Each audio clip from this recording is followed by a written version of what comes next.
first thing you have to do when you even begin to try to understand a phenomenon like the Haitian zombie, which is just one thread woven through the fabric of this amazing culture, is to sort of eliminate from your consciousness all your preconceptions. In 1982, Harvard ethnobotanist Wade Davis traveled to Port-au-Prince to investigate the biological underpinnings of the Haitian zombie. As early as 1938, Zora Neale Hurston found there was a voodoo potion that could induce a death-like state, though she concluded the ingredients were so guarded, no sorcerer would ever reveal them. Wade Davis did what Hurston thought impossible, and over the course of 4 years, he gained the trust of several voodoo sorcerers, uncovering the ingredients of the secret potion and documenting his experience in the 1985 bestseller, The Serpent and the Rainbow. Though Davis is quick to say he's not a zombieologist, he's still considered the world's leading authority on the Haitian zombie. Now, what is a zombie? A zombie, by folk belief, is a living dead. It's an individual who has been brought to his demise by sorcery, passed through the grave, or at least passed through a kind of a state of death, and then somehow magically resuscitated. Zombies were almost deemed to be off limits for serious academic research. But Lamarck Douillon had found this really extraordinary case of this man called Clarius Narcisse. And what made the case unique is that Narcisse had been pronounced dead in the Schweitzer hospital, and his death had been witnessed by two physicians, both American trained, one an American. There were impeccable records describing his pathology at the time of his demise. 18 years later, this man claiming to be Clarius Narcisse turns up in his home village, claiming that he'd been made a zombie. All these lines of evidence led Lamarck Douillon to go public in about 1980-81, saying that they had found the first medically verifiable instance of a zombie. That kind of opening brought everybody back to a series of reports that had existed in the folk literature of the reputed existence of a folk poison that was said to bring on a state of apparent death so profound that it could fool a physician. Lamarck Douillon had tried for some time to secure the formula of that preparation to no avail, and that's why I was sort of brought into the investigation.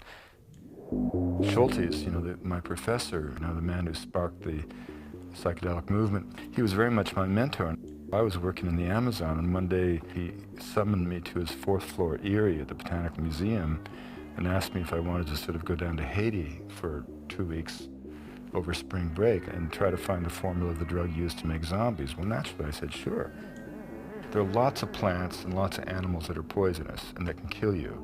We weren't just looking for a toxin that could kill. We were looking for a toxin that could bring on a state of apparent death so profound that it would bring someone literally to the edge of death, a threshold from which they could then recover. And I went down to Haiti and was able to secure the formula of the preparation. The preparation contains a veritable Whitman's sampler of poisons, showcasing the great diversity of Haiti's medicinal flora and fauna, spanning 2 kingdoms and 8 Linnaean classes. The potions Davis collected included such ingredients as Datura stramonium, velvet bean, cane toad, pufferfish, Hispaniolan boa, bearded fireworm, tarantula, cashew leaves, and the bones of a human child.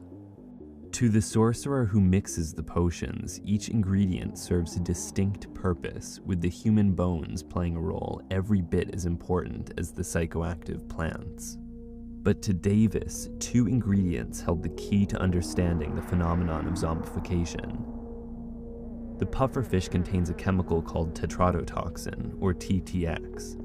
If administered in the correct dose, the victim will find themselves trapped in a flaccid paralysis perfectly mimicking the appearance of death.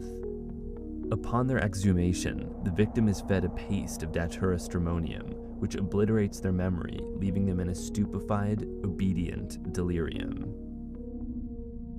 We never could prove really anything, but we could show that this was something that had a kind of coherence within the worldview of the Haitian people. If it could not be absolutely proven, it was at least so provocative that it demanded investigation. If you eliminate the other possibilities, you have to allow the facts to speak for themselves. And that's why I was prepared to say very strongly that I thought this phenomenon existed.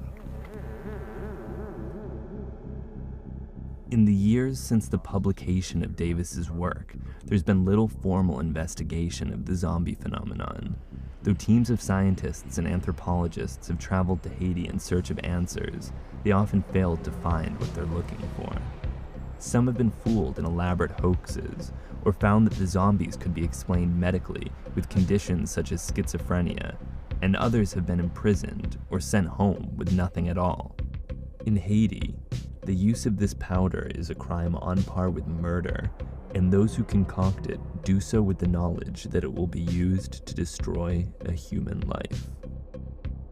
In light of all this uncertainty, I will travel to Haiti to investigate the zombie and attempt to collect poison samples for the first chemical analysis in almost 30 years.